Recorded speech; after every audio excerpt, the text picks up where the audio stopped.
के वक्त में चोली सालिए के खोलाता। दीदिया के वक्त में चोली हमारे के खोलाता।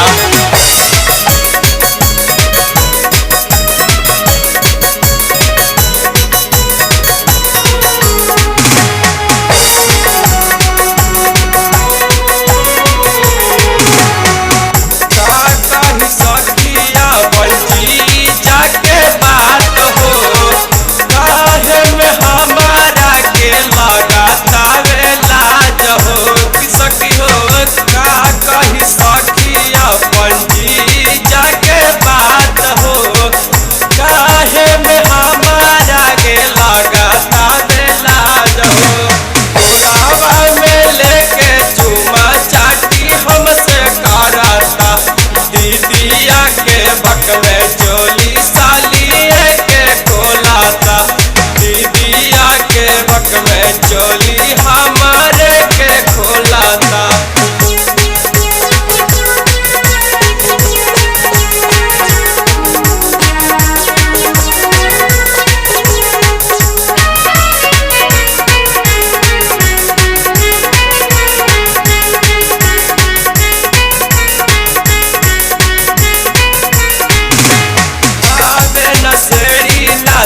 पहले मोर जवानी के तन कौन बुझले जीजा संजित मोर परेशानी के। कि सखी हो हावे नशेड़ी नाशा कैले मोर जवानी के तन कौन बुझले जीजा संजित मोर परेशानी के।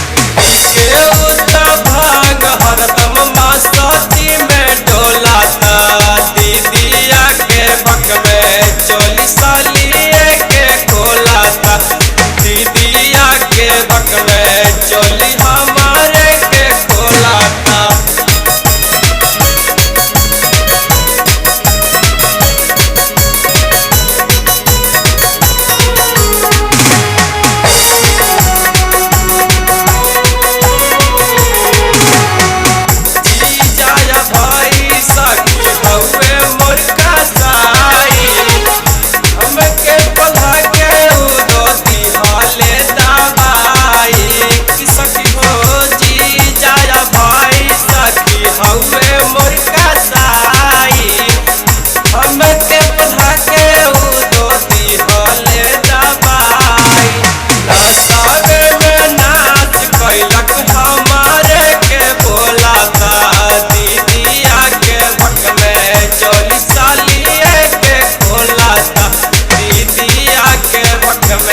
चोली सालिए के खोलाता।